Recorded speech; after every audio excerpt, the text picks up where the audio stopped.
Capítulo 630. Enseñanzas a los apóstoles enviados al Getsemaní. Los apóstoles se ponen sus mantos y preguntan: ¿A dónde vamos, Señor? Su forma de hablar ahora no es tan familiar como la era antes de la pasión. Mi impresión, si es que esto se puede decir, es que hablan con el alma arrodillada, más que la postura de su cuerpo, que es siempre levemente inclinado en señal de reverencia ante el resucitado, más que su reserva en cuanto a tocarlo, y más que su trémula alegría cuando él los toca, acaricia o besa, o cuando les dirige en particular la palabra. Más que todo esto, lo que expresa es que su espíritu, más que su humanidad, el que no puede ser como era en sus relaciones con el Maestro y el que informa con su nuevo sentimiento todos los actos de la persona, lo que expresa esto es todo su aspecto. Es un algo que no se puede describir y que sin embargo es perfectamente manifiesto. Antes era el Maestro al que su fe creía Dios, pero sus sentidos consideraban un hombre, pero ahora es el Señor. Es Dios, y no hay necesidad ya de hacer actos de fe para creerlo. La evidencia ha abolido esta necesidad.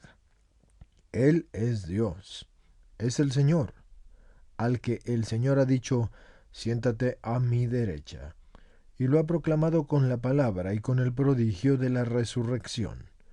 Dios, como el Padre, y es el Dios al que ellos han abandonado por miedo, después de haber recibido tanto de Él.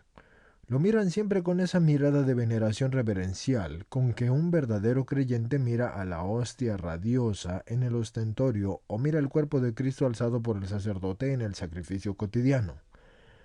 En su mirada, que quiere ver la amada figura y aún más hermosa que antes, está también la expresión de quien no se atreve a ver y de quien no se atreve a detener su mirada. El amor los incita a detenerse en su amado, y el temor hace bajar enseguida los párpados y la cabeza, como si un intenso resplandor hubiese ofuscado su vista. En efecto, aunque Jesús, el resucitado, y Jesús sea realmente Él, ya no es Él. Es Él como tal, si se le observa bien, pues es distinto. Iguales son las facciones de su rostro, y el color de sus ojos, y el pelo, y la estatura, y las manos y los pies, pero aún así, de todas formas, es distinto. Es igual su voz, y son iguales sus gestos, pero es distinto.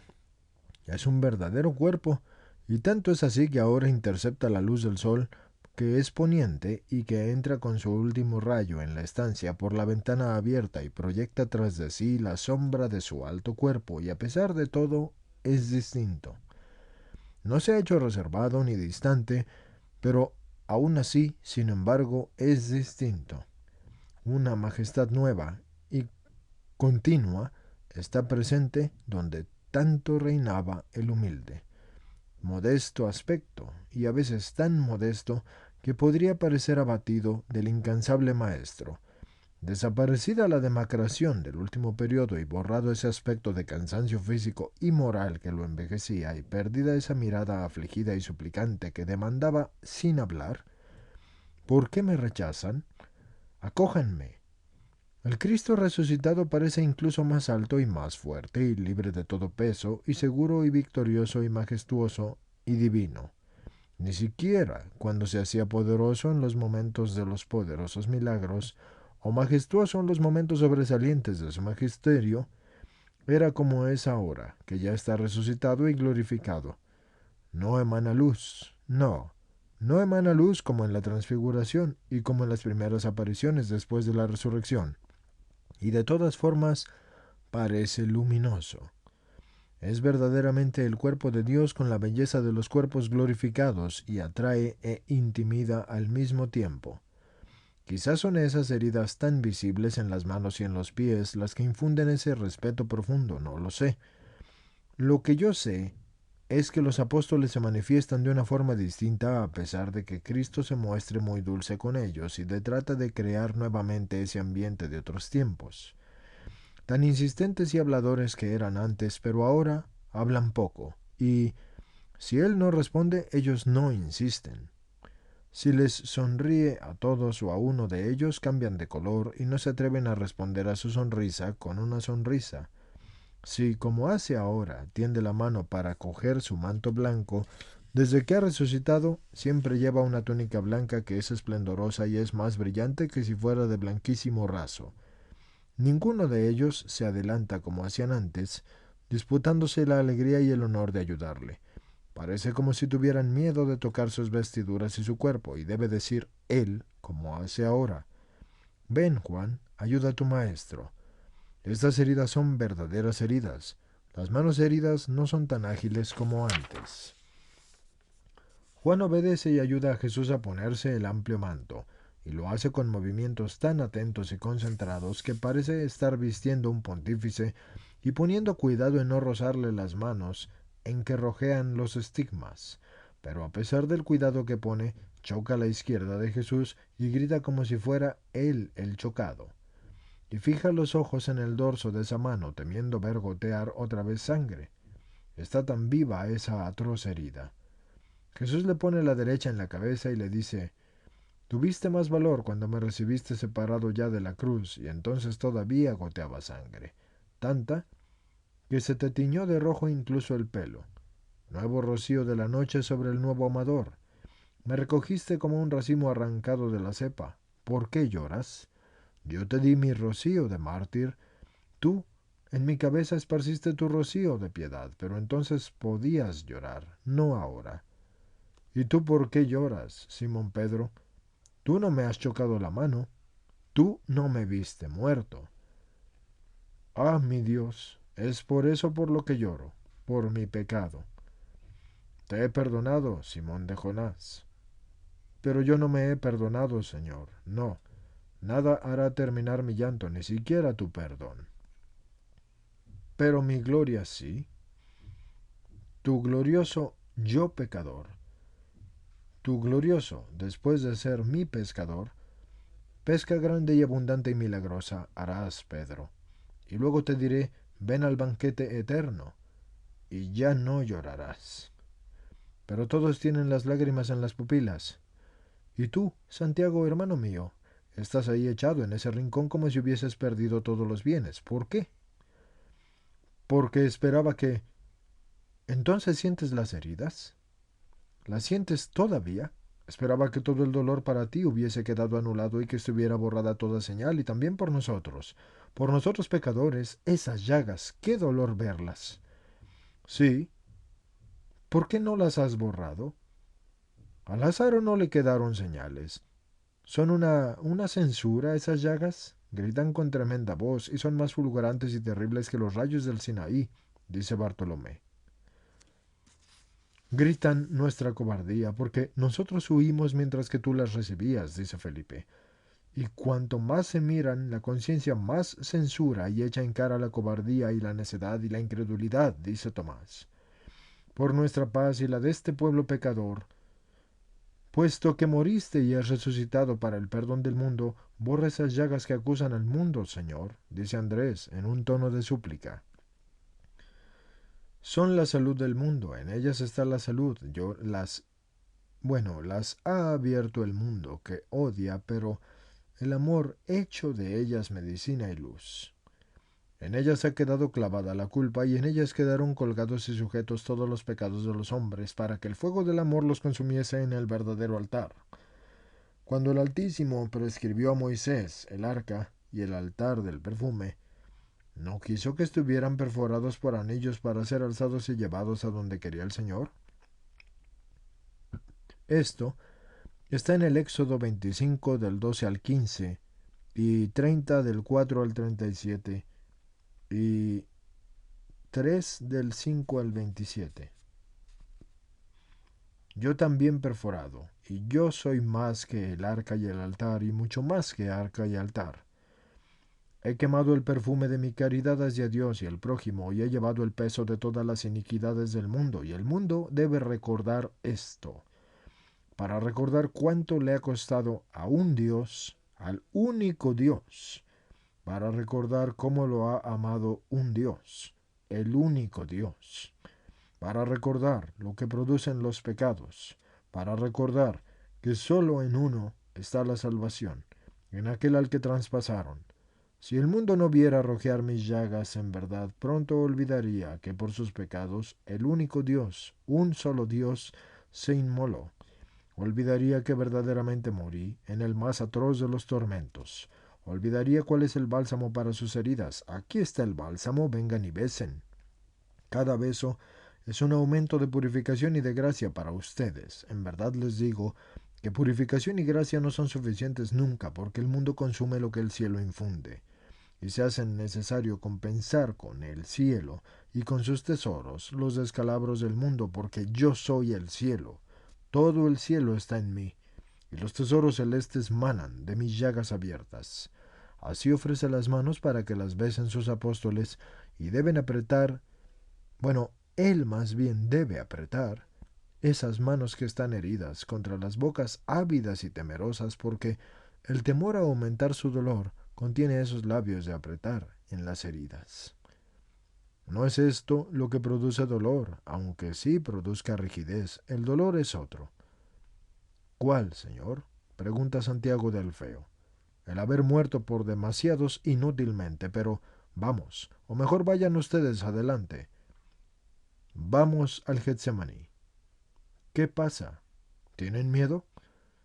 No por nosotros, Señor, es que los grandes de Jerusalén te odian más que antes. No teman, ni por ustedes porque Dios les protege, ni por mí tampoco porque han terminado para mí las opresiones de la humanidad. Yo voy a donde mi madre y luego me uno de nuevo a ustedes.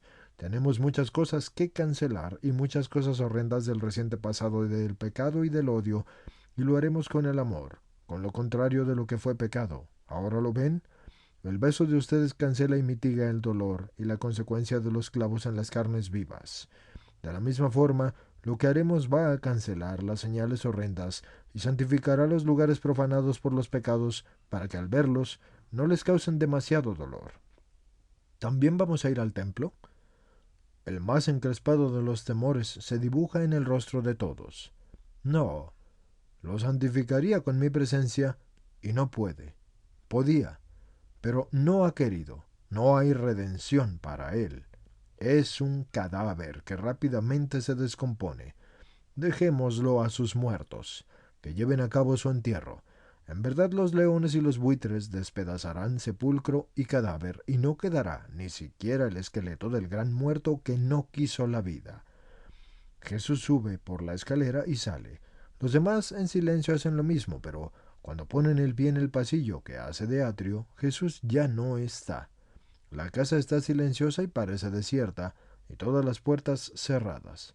Juan señala la puerta que hay frente al cenáculo y dice: María está allí, está siempre allí, como en un éxtasis continuo. Su cara resplandece con luz inefable. Es la alegría que irradia su corazón, porque ayer me decía: considera, Juan, cuánta felicidad se ha esparcido por todos los reinos de Dios. Le pregunté: ¿qué reinos? Yo pensaba que ella supiera alguna maravillosa revelación sobre el reino del Hijo suyo, que es vencedor incluso sobre la muerte, pero me respondió: en el paraíso, en el purgatorio, en el limbo. Perdona a los purgantes, todos los justos y los perdonados subiendo al cielo, el paraíso poblado de bienaventurados, Dios glorificado en ellos, nuestros antepasados y parientes allá arriba en el júbilo, y felicidad también en este reino que es la tierra, donde ahora resplandece el signo y se ha abierto la fuente que vence a Satanás y que cancela la culpa y las culpas. Ya no solo paz para los hombres de buena voluntad, sino que también redención y nueva elección para el grado de los hijos de Dios. Veo las turbas, oh cuántas, bajar a esta fuente y hundirse en ella y salir renovadas y hermosas en el vestido de bodas, en el vestido regio, las bodas de las almas con la gracia, la regiedumbre de ser hijos del Padre y hermanos de Jesús. Han salido hablando a la calle y ahora se alejan, mientras que se viene la noche. No hay mucha gente por la calle, y más en esta hora en que la gente se recoge en torno a las masas y a las mesas también, para cenar. Jerusalén, después del río de la gente que la ha inundado durante la Pascua, y que pasadas las fiestas que son tan trágicas este año, la ha dejado y parece aún más vacía de cuando lo está habitualmente, y Tomás lo observa y lo observa. él también y se lo hace notar así a los demás. Así es, los extranjeros aterrorizados la han abandonado precipitadamente después del viernes, y quien todavía había resistido al gran miedo de ese día, huyó cuando el segundo terremoto, el que se produjo, sin duda, cuando el Señor salió del sepulcro, y los no gentiles también han huido. Muchos, y lo sé con certeza, ni siquiera comieron el cordero y van a tener que volver para la Pascua suplementaria. Y también habitantes de este lugar huyeron y se alejaron unos para llevarse a sus muertos, los que habían perecido en el terremoto de la Paracheve, y otros por miedo a la ira de Dios, pues la lección ha sido fuerte, dice el celote. Como debía ser, rayos, piedras y sobre todos los pecadores, le impreca Bartolomé. No digas eso, no digas eso. Nosotros somos los que más merecemos los castigos del cielo. Nosotros también somos pecadores. ¿Qué, no te acuerdas? En este lugar, ¿cuánto tiempo ha pasado? ¿10 noches? ¿O 10 años? ¿O 10 horas? Tan lejano y tan cercano me parece mi pecado y esas horas y esa noche que nunca sé que estoy aturdido. Nos sentíamos tan seguros y tan belicosos y tan heroicos. Y luego, ¿eh? Y Pedro se golpea con la mano la frente. Y llegados ya a la placita, señala. Ahí, ahí yo ya tenía miedo. Basta ya, Simón, porque él te ha perdonado, y antes de él María, así que basta, te torturas, dice Juan. Ah, si así fuera. Tú, Juan, sosténme siempre, siempre. Y Jesús ha puesto en tus manos a su madre, porque sabes guiar, claro, pero yo, un gusano cobarde y embustero, tengo más necesidad que María de ser guiado porque tengo escamas en las pupilas y no veo. En esa actitud verdaderamente te van a aparecer las escamas, te vas a quemar las pupilas y no estará el Señor para curártelas, le dice Juan, pasándole por los hombros un brazo para consolarlo. Me sería suficiente ver bien con el alma y además los ojos no cuentan. Pero sí para muchos. ¿Qué van a hacer entonces los enfermos? Ya has visto lo desesperada que estaba ayer aquella mujer, dice Andrés. Sí, claro. Y se miran unos a otros a la cara y luego todos juntos confiesan. Y ninguno de nosotros se sintió merecedor de imponerle las manos. La humildad causada por el recuerdo de sus comportamientos los aplasta. Pero Tomás dice a Juan, pero tú hubieses podido hacerlo, tú no huiste, no renegaste y no has tenido incredulidad. Yo también tengo mi pecado, y como el vuestro, es pecado contra el amor. Yo, junto al arco de la casa de Josué, agarré por el cuello a Elquías y lo habría estrangulado porque vejaba a la madre, y odié y maldije a Judas Iscariote, Judas de Keriot, dice Juan. Calla, no menciones ese nombre, es él, un demonio. Ese es el nombre de un demonio, y tengo la impresión de que todavía no está en el infierno, y que me rodea en torno a nosotros para hacernos pecar otra vez, dice con verdadero terror Pedro. No, vaya que sí está en el infierno, pero aunque estuviera aquí, su poder ahora ha terminado, tenía todo para ser un ángel y fue demonio. Jesús ha vencido al demonio, dice Andrés. Bien, pero es mejor no nombrarlo, yo tengo miedo. Ahora sé lo débil que soy respecto a ti, Juan. No te sientas culpable porque todos maldecirán al hombre que traicionó al Maestro.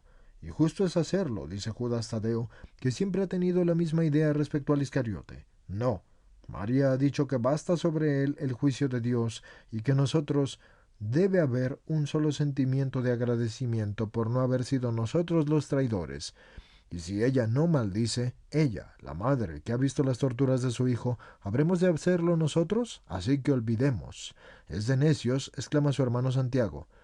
Y sin embargo es la palabra del Maestro respecto a los pecados de Judas. Juan se calla y suspira.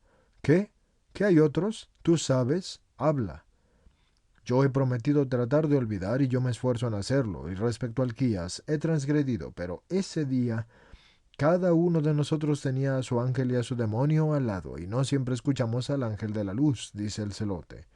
¿Sabes que Nahum se ha quedado baldado y a su hijo lo aplastó una pared o una parte del monte? Sí, el día de la muerte. Ah, lo encontraron más tarde, o mucho más tarde, cuando ya es día. Le descubrió uno que venía a comerciar. Y Nahum estaba con otros de su clase y no sé qué le pasó, si fue una roca o si fue un ataque de algo. Lo que sé es que está como partido y ni siquiera comprende. Parece un animal y echa baba y balbucea.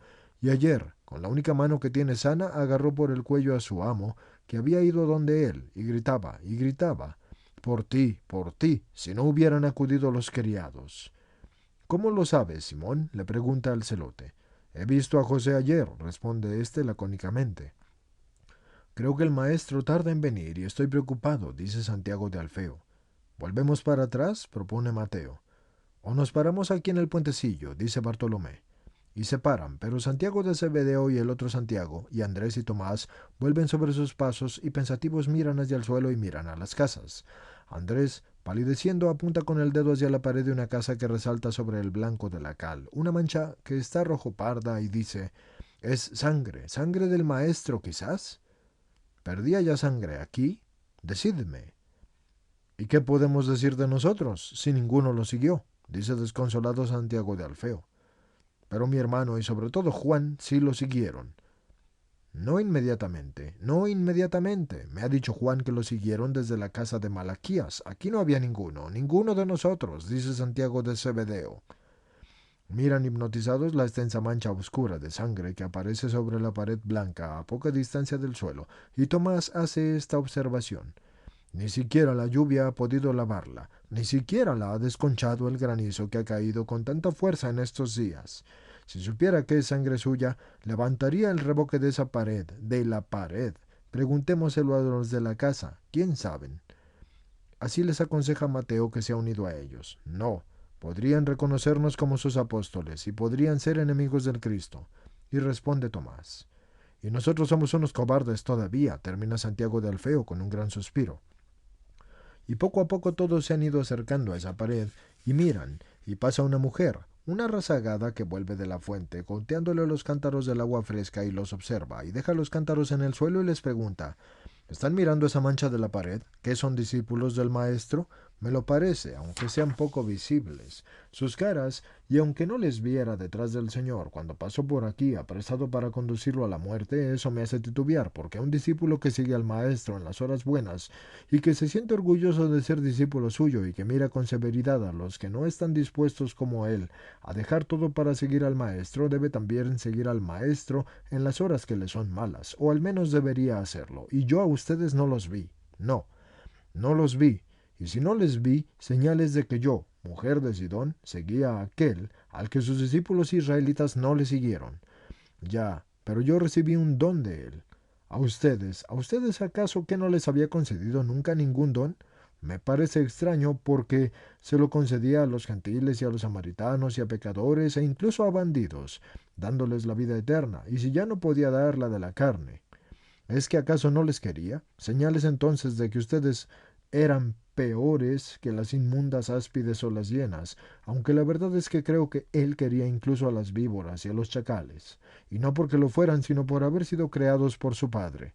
Eso es sangre, sí, es sangre, y es sangre de una mujer de la ribera del gran mar. En el pasado eran tierras filisteas, y todavía los hebreos desprecian algo a aquellos habitantes, y a pesar de todo, ella supo defender al maestro hasta que su marido la mató dándole un golpe tan fuerte después de haberle pegado, que se le abrió la cabeza y le saltaron sangre y masa cerebral contra la pared de su casa, donde ahora lloran los huérfanos. Pero es que ella había recibido un don, el maestro había curado a su marido, inmundo, por una enfermedad horrenda, y ella quería al maestro por eso. Ha amado hasta morir por él. Le ha precedido en el seno de Abraham, ustedes dicen. También Analía le precedió y habría sabido morir igual ella si la muerte no la hubiese visitado antes. Y también una madre más arriba lavó con su sangre la calle, con la sangre de su vientre abierto por su hijo brutal, porque defendía al maestro, y una anciana murió de dolor al ver pasar herido y maltratado a aquel que había devuelto los ojos a su hijo, y un anciano, un pordiosero, murió porque se irguió en actitud de defensa y recibió en su cabeza la piedra que estaba destinada a la cabeza del Señor de ustedes. Porque ustedes lo creían su Señor, ¿no? Los valientes de un rey mueren en torno a él. Sin embargo, ninguno de ustedes ha muerto, estaban lejos de los que le pegaban. Ah, no, uno murió y se quitó la vida, pero no por el dolor y no por defender al maestro. Primero lo vendió y luego indicó quién era con un beso. Y luego se suicidó y no tenía más perspectivas. Y no podía crecer ya en la maldad. Era perfecto como el mismo demonio, como Belcebú. El mundo lo habría apedreado para eliminarlo de la faz de la tierra, y yo creo que esta mujer piadosa que murió por evitar los golpes al mártir, y la anciana Ana, que murió por el dolor de verlo en esas condiciones, y el anciano pordiosero, y la madre de Samuel, y la virgen que murió, y yo, que no sé subir al templo porque siento pena de los corderos y de las tórtolas que inmolan. Oh, sí, yo creo que habríamos tenido el valor de lapidarlo y que no habríamos vacilado al verlo lacerado por nuestras piedras. Él lo sabía, y ahorrando al mundo la fatiga de matarlo, y a nosotras el ser verdugos para vengar al inocente. Así la mujer los mira con desprecio, y su desprecio se ha ido haciendo cada vez más visible a medida que iba hablando. Sus ojos, que son grandes y negros mientras que miran al grupo, que no sabe y que no puede reaccionar, tienen la dureza de los de un ave rapaz, y emite sibilante y silbante entre los dientes la última palabra. Les dice villanos. Así recoge sus cántaros y se marcha contenta de haberles escupido su desdén contra los discípulos que han abandonado al Maestro. Estos están aniquilados y cabizcaídos y enervados y desmayados sus brazos, y aplastados bajo el peso de la verdad, y meditan en las consecuencias de su cobardía y guardan silencio, y no se atreven a mirarse los unos a los otros. Incluso Juan y el celote, y los dos que son inocentes de esta culpa, están como los demás, quizás por el dolor de ver tan humillados a sus compañeros y por la imposibilidad de medicar la herida provocada por las sinceras palabras de la mujer. La calle ya está en penumbras y la luna ya está en sus últimos días y se alza la tarde, por la cual el crepúsculo se entenebrece rápido. El silencio es absoluto y ni un ruido ni una voz humana, y en el silencio el frufru del cedrón reina solo, de manera que cuando la voz de Jesús resuena, se sobresaltan cual si hubiesen sido un sonido estremecedor, cuando en realidad es muy dulce al decir: ¿qué hacen en este lugar? Los esperaba entre los olivos. ¿Qué hacen ahí, contemplando cosas muertas, cuando los esperaba la vida? Vengan conmigo.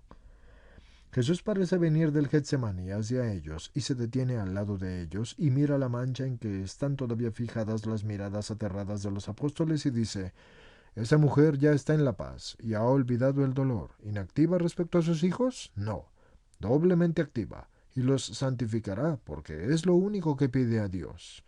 Se encamina y lo siguen en silencio, pero Jesús se vuelve y dice: ¿por qué se preguntan en su corazón?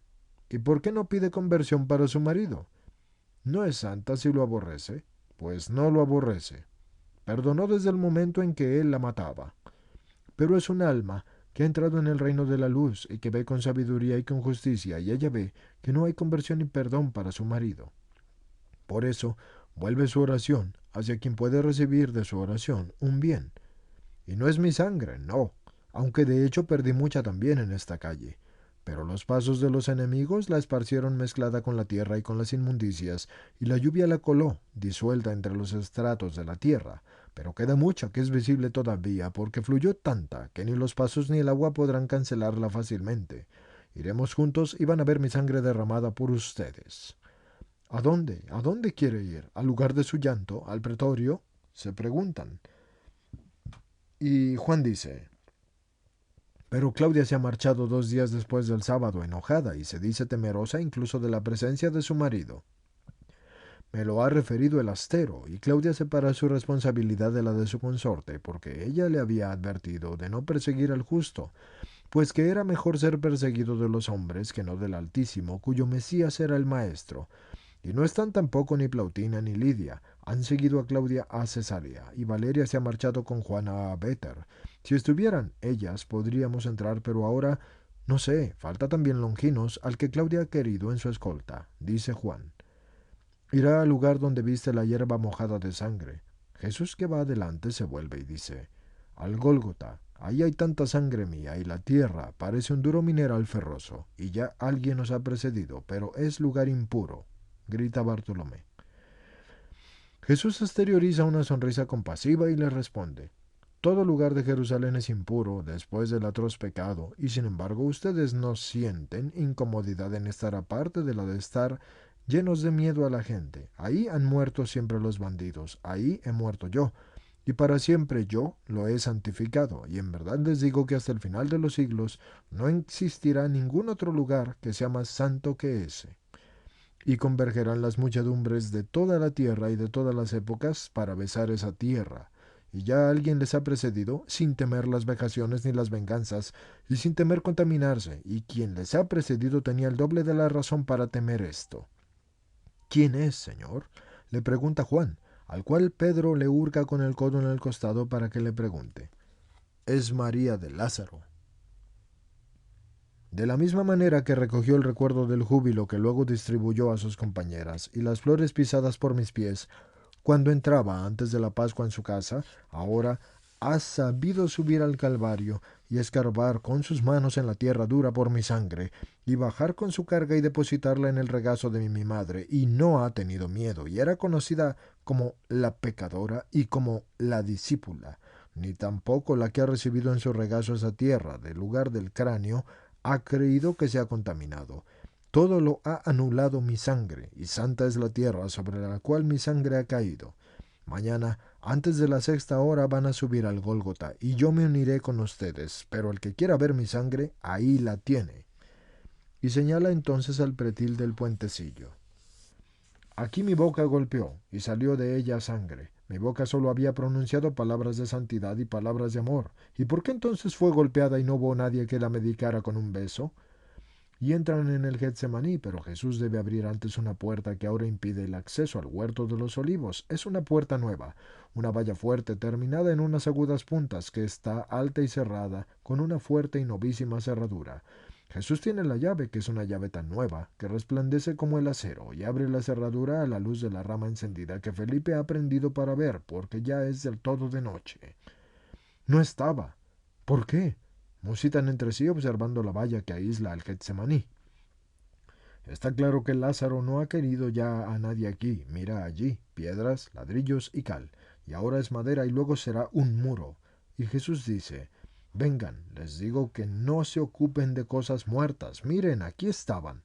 Y aquí me rodearon y me prendieron, y por ahí ustedes huyeron. Si hubiera estado esa valla entonces, habría impedido que ustedes rápidamente se fugaran. Pero ¿cómo podía pensar Lázaro, vehementemente él, en querer seguirme, y vehementes ustedes en huir? ¿Cómo iba a pensar él que ustedes iban a huir? ¿Les hago sufrir? Primero he sufrido yo, y quiero cancelar ese dolor. Bésame, Pedro. No, señor, no. ¿El gesto de Judas aquí a la misma hora? No, no. Bésame. Tengo necesidad de que repitan con amor sincero el gesto insincero de Judas. Después van a ser felices y seremos más felices yo y ustedes. Ven, Pedro. Besa. Pedro no solo besa, sino que lava con lágrimas la mejilla del Señor y se retira cubriéndose la cara. Y se sienta en el suelo para llorar. Uno tras otro los demás lo besan en el mismo sitio, uno más otros, y otros menos también, y todos tienen lágrimas en su rostro. Y ahora vamos, todos juntos. Esa noche os separé de mí por pocas horas después de haberos fortalecido con mi cuerpo, pero enseguida caísteis. Recordad siempre lo débiles que fuisteis, y que sin la ayuda de Dios no podríais permanecer ni una hora en la justicia. Mirad, aquí dije que se velara. Se lo dije a aquellos que se creían los más fuertes, tan fuertes, que unos habían pedido beber de mi cáliz, y otro había proclamado que incluso a costa de morir, no renegaría de mí. Y los dejé, advirtiéndoles que oraran, y los dejé, y se durmieron. Recordadlo, y enseñad que aquel del que Jesús se separa, si no mantiene contacto de oración con él, puede ser atrapado. Si no os hubiera despertado, verdaderamente os hubieran podido incluso matar durante el sueño, y hubierais debido comparecer ante el juicio de Dios cargados de humanidad. Unos pasos más. Mirad. Baja la rama, Felipe. Mirad. El que quiera ver sangre mía, que mire. Aquí, en medio de la mayor angustia, como un agonizante, sude sangre. Mirad. Tanta que la tierra está endurecida y todavía roja. La hierba sigue roja y la lluvia no ha podido disolver los grumos que se secaron entre los tallos y las corolas. Y allí me arrimé, y aquí aleteó sobre mí el ángel del Señor para confortarme en mi voluntad de hacer la voluntad de Dios, porque recuerden esto. Si siempre ustedes quisieran hacer la voluntad de Dios en aquellos momentos en que la criatura no puede continuar, entonces viene Dios con su ángel para sostener al héroe agotado. En la hora de la angustia, No tengan miedo a caer en la vileza o en la abjuración, porque si persisten en querer lo que quiera Dios, Dios les convertirá en gigantes de heroísmo. Y si permanecen fieles a su voluntad, recuérdenlo, porque un día les dije que después de la tentación en el desierto los ángeles me asistieron, y ahora sepan que también aquí, después de la extrema tentación, yo fui asistido por un ángel, y lo mismo sucederá con ustedes y con todos mis futuros fieles. Porque en verdad les digo que las ayudas que yo he recibido las van a tener también ustedes. Yo mismo les obtendría estas ayudas si no se las concediera ya de por sí el Padre en su amorosa justicia. Solo el dolor será siempre inferior al mío. Siéntense. Y se alza en el oriente la luna, y nos dará la luz. Y no creo que se duerman esta noche, aunque sigan siendo tan humanos y solamente humanos. No, no van a dormir, porque ha entrado en ustedes un elemento activo que ustedes antes no tenían, y se llama el remordimiento. Una tortura es, ¿verdad? Pero sirve para pasar a estadios más altos, tanto en el bien como en el mal. En Judas de Keriot, habiéndose alejado él de Dios, produjo la desesperación y también la condenación. En ustedes, que nunca se han apartado de la cercanía de Dios, les aseguro, porque no había en ustedes ni la voluntad ni la advertencia plenas respecto a lo que hacían, el remordimiento les va a producir un arrepentimiento confiado que les llevará hacia la sabiduría y la justicia. Quédense donde están, yo me separo hacia allá, a la distancia de un tiro de piedra en espera del amanecer. No nos dejes, Señor. Tú mismo has dicho lo que somos si estamos lejos de ti, le suplica Andrés, arrodillado alargando los brazos como pidiendo una piadosa limosna. Tienes el remordimiento, que es un buen amigo en los buenos. No te vayas, Señor. Nos habías dicho que íbamos a orar juntos, le suplica Judas Tadeo, que ya no se atreve a manifestarse con los gestos propios de un pariente hacia el resucitado, sino que tiene un poco inclinado hacia adelante su alto cuerpo en la señal de la veneración. ¿Y no es la meditación la oración más activa? ¿Y no os he movido a la contemplación y a la meditación? ¿No os he dado el tema de la meditación desde que me llegué a vosotros por el camino moviendo vuestros corazones con verdaderos actos de santos sentimientos? Aquí hay una explicación que procedo a leer. Esta es la oración, oh hombres, ponerse en contacto con el Eterno y con las cosas que sirven para llevar al espíritu mucho más allá de la tierra, y a partir de la meditación de las perfecciones de Dios y de la miseria del hombre y del yo, suscitar actos de voluntad amorosa o reparadora que es siempre adoradora.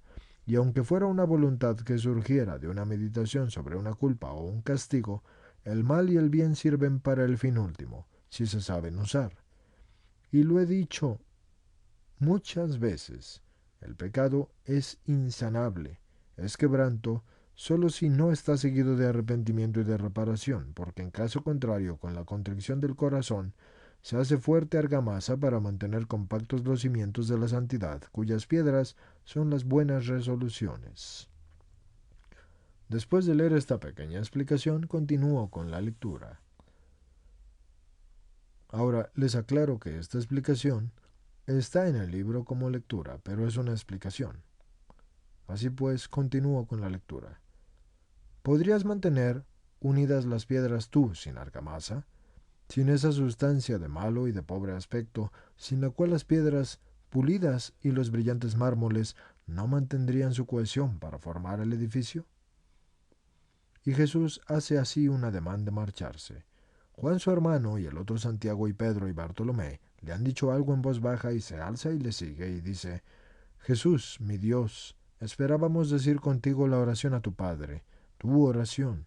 Nos sentimos poco perdonados si no nos concedes el decirla contigo. Sentimos que nos es muy necesario. Donde dos están unidos en oración, yo estoy en medio de ellos. Digan pues la oración, y yo estaré en medio de ustedes. ¿Ya no nos consideras dignos de orar contigo? Le grita Pedro con un fuerte llanto y con el rostro escondido entre la hierba. Y no toda ella está exenta de la sangre divina. Y Santiago de Alfeo exclama: Nos sentimos infelices, Señor. Se controla enseguida diciendo Señor en vez de hermano. Y Jesús lo mira y dice: ¿Por qué no me llamas hermano tú, que eres mi sangre? Soy hermano de todos los hombres y de ti doblemente y triplemente como hijo de Adán y como hijo de David y como hijo de Dios. Termina tus palabras. Hermano, mi Señor, nos sentimos infelices y necios, y tú esto lo sabes, y más necios nos hacen el abatimiento en que nos encontramos. ¿Cómo podemos decir con el alma tu oración si no comprendemos su significado? ¿Cuántas veces, como a muchos menores de edad, yo se los he explicado, pero ustedes, más duros de cerviz que el más distraído de los escolares de un pedagogo, ustedes no han sabido retener mis palabras? Es verdad, pero ahora nuestra mente está clavada en nuestra tortura de no haberte entendido. Oh, nada hemos entendido, yo lo confieso por todos, y todavía no te comprendemos bien, Señor, pero te lo ruego, saca la indulgencia para nuestro mal, del mismo mal que nos hace tardos de entendimiento cuando moriste. El gran rabí al pie de tu cruz gritó la verdad de la ofuscación de Israel, y tú, Dios omnipresente, liberado Espíritu de Dios de la cárcel de la carne, oíste esas palabras. Siglos y siglos de ceguera espiritual cubren la vista interior, y te rogó. En este pensamiento prisionero de las fórmulas penetra, tú, libertador. Oh mi adorado y adorable Jesús, tú, que nos has salvado de la culpa original y has cargado sobre ti nuestros pecados y los has consumido en el fuego de tu amor perfecto, toma y consume también nuestro intelecto de obstinados israelitas, y danos una mente nueva y virgen, como la de un recién nacido, y cancela los recuerdos de nuestra memoria, para llenarnos solo de tu sabiduría, y muchas cosas del pasado han muerto en ese horrendo día. Han muerto contigo, pero ahora que has resucitado, haz que nazca en nosotros una nueva mente. Créanos un corazón y una mente nuevos, Señor mío, y te comprenderemos, le suplica Juan. Esa tarea no es mía, sino de aquel de quien os hablé en la última cena. Todas mis palabras se pierden en el abismo de vuestro pensamiento, total o parcialmente, o permanecen cerradas y celadas en cuanto a su espíritu. El Paráclito, solo él, cuando venga, extraerá de vuestro abismo mis palabras, y os las abrirá para haceros comprender su espíritu. Pero tú ya nos lo has infundido, le objeta el celote. Y Mateo junto al celote le objeta: pero dijiste que cuando fueras al Padre, Él, el Espíritu de verdad, vendría. Decidme, ¿cuando un niño nace, tiene infundida el alma? Claro que la tiene infundida, le responden todos. ¿Pero esta alma tiene la gracia de Dios? No, el pecado original está en ella y la priva de la gracia. ¿Y el alma y la gracia de dónde vienen? De Dios. ¿Por qué entonces Dios no le da sin más un alma en gracia a la criatura? Porque Adán fue castigado y nosotros en él, pero ahora que tú ya eres el Redentor, será así. No, no será así. Los hombres nacerán siempre impuros respecto a su alma, alma que Dios ha creado y que la herencia de Adán ha manchado. Pero por un rito que en otra ocasión les voy a explicar, el alma infundida en el hombre será vivificada con la gracia y el Espíritu del Señor. El Espíritu de Dios así tomará posesión de esa alma. En cuanto a lo que a ustedes toca, bautizados con el agua por Juan, van a ser bautizados con el fuego de la potencia de Dios. Y entonces verdaderamente el Espíritu de Dios va a estar en ustedes, y será el Maestro al que los hombres no podrán ni perseguir ni expulsar. Él, en vuestro interior, os expresará el espíritu de mis palabras y os instruirá sobre muchas otras cosas. Yo os lo he infundido porque nada puede recibirse ni ser válido si no es por mis méritos. Recibir a Dios, tener validez la palabra de un delegado de Dios, pero todavía no está en ustedes como maestro el espíritu de la verdad. Bien, que así sea. En su momento vendrá. Pero, mientras tanto, haznos sentir tu perdón. Sé maestro con nosotros, Señor, una vez más, porque tú dijiste que hay que perdonar 70 veces 7, insiste Juan, y termina. Tú, que eres la luz eterna, no permitas que tus siervos permanezcan en las tinieblas. Y siempre Juan es el que muestra más confianza y cariño al decirlo. Tiene la intrepidez de tomar entre las suyas la mano izquierda de Jesús, que pende paralela al cuerpo, y en la que la luna parece hacer aún más grande el desgarrón del clavo, y besa levemente la punta de los dedos de estos dedos que se han quedado un poco retraídos, justo como los de una persona que haya sido herida y que se haya curado, pero que los nervios le quedan levemente contraídos. Venid, vamos a subir más. Diremos juntos la oración. Asiente Jesús, y deja su mano entre las manos de Juan, mientras que va caminando hacia el límite más alto del Getsemaní, hacia el camino alto que va a Betania, a través del campo de los Galileos.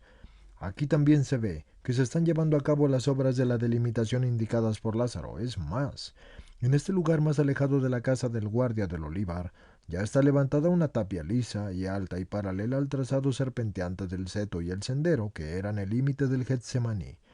Jerusalén abajo sale lentamente de las tinieblas, incluso en sus zonas occidentales, porque la luna está ahora en el cenit y albea todas las cosas con su fino jóselo brillante, cual diamantada llama, y posada en la oscuridad del firmamento, en que titilan las corolas luminosas de un número incalculable de estrellas, y de estas estrellas tan increíbles de los cielos de oriente, Jesús abre los brazos, tomando su habitual postura de oración y entona, Padre nuestro que estás en el cielo, y se para y comenta, el haberos perdonado os ha dado prueba de que es Padre.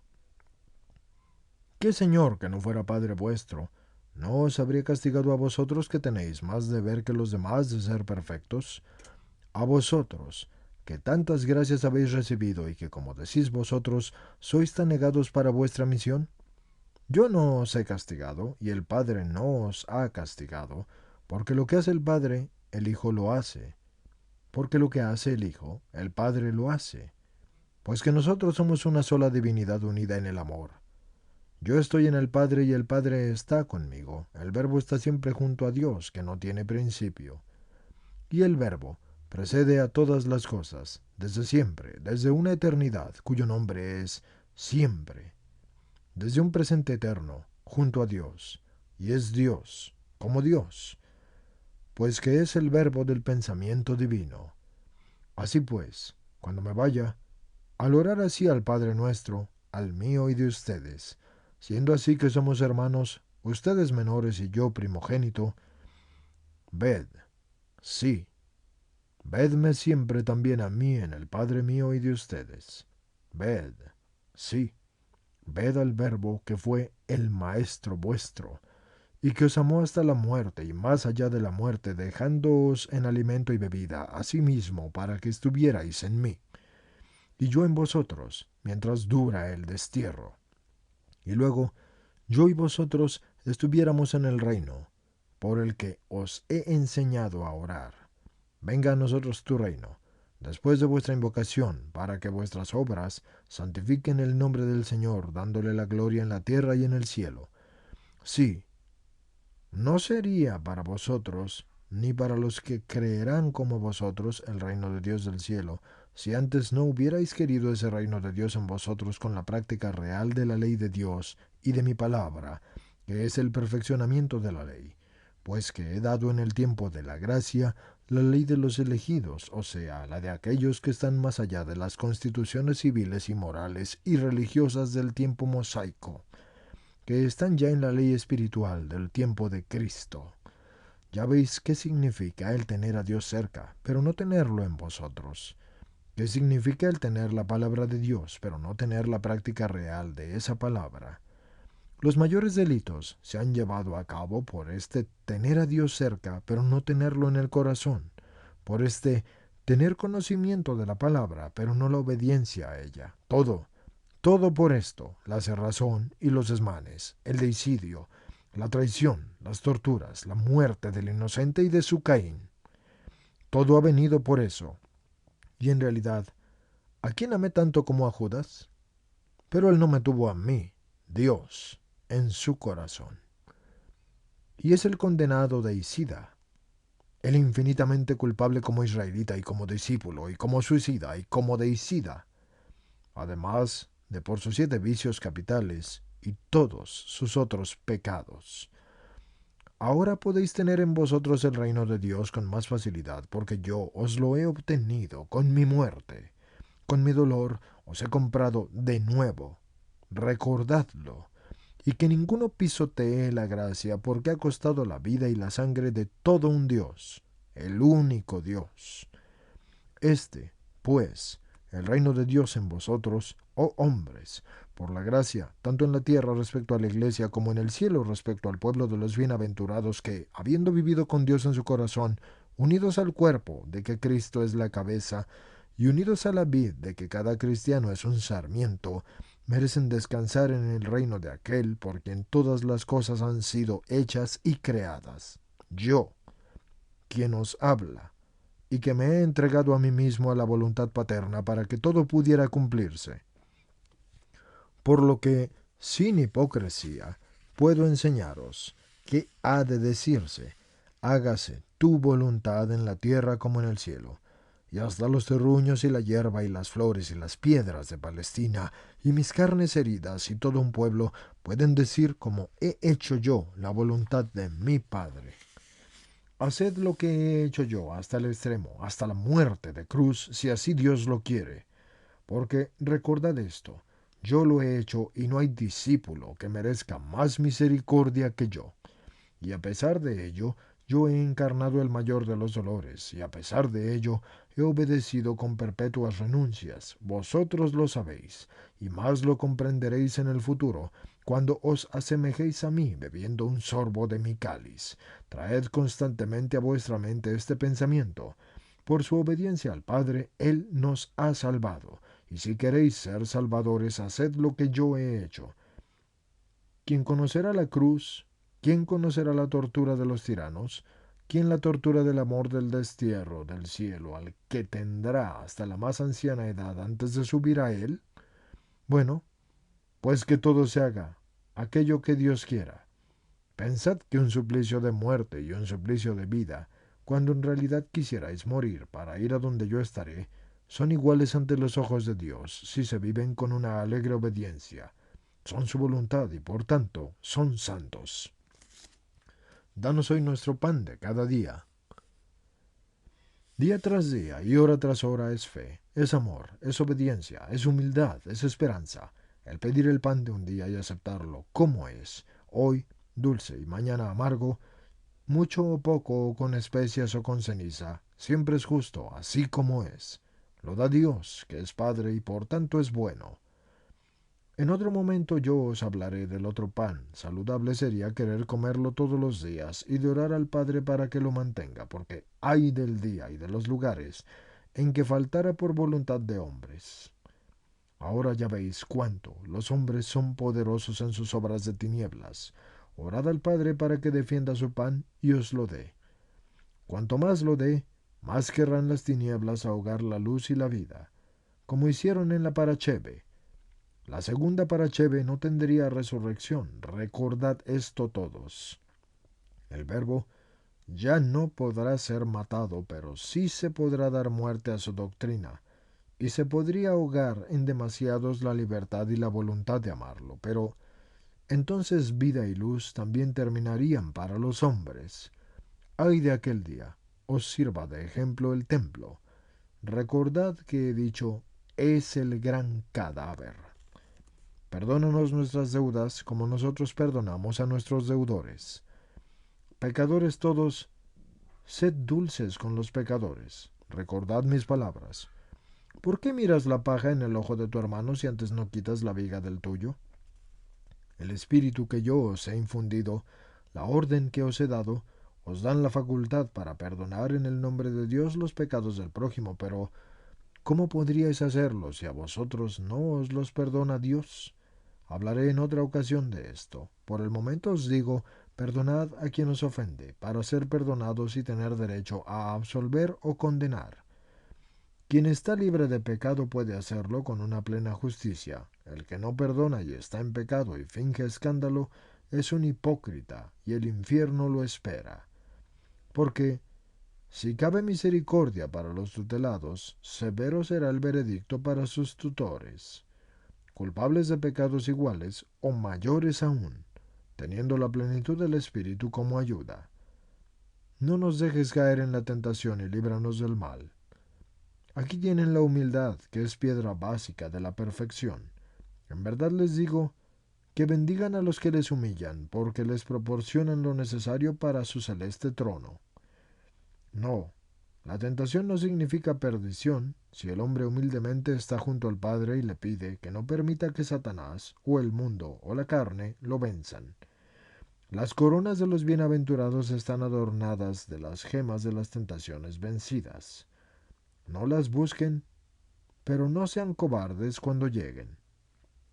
Con humildad, y por tanto con fortaleza, griten al Padre mío y de ustedes, líbranos del mal, y vencerán el mal, y santificarán realmente el nombre de Dios con las acciones de ustedes, como les he dicho al principio, porque los hombres, al verlos, dirán, Dios existe, porque éstos tienen una conducta tan perfecta que viven como deidades, y a Dios se acercarán multiplicando así los ciudadanos del reino de Dios. Arrodíllense para que yo les bendiga y mi bendición les abra la mente para meditar. Y se postran y los bendice, y desaparece como absorbido por la luz lunar. Al cabo de un breve rato los apóstoles alzan la cabeza extrañados de no oír más palabras, y ven que Jesús ha desaparecido, y vuelven a caer rostro en tierra envueltos en el temor secular, temor de todo israelita que tenga la percepción de haber estado en un contacto con Dios como está en el cielo.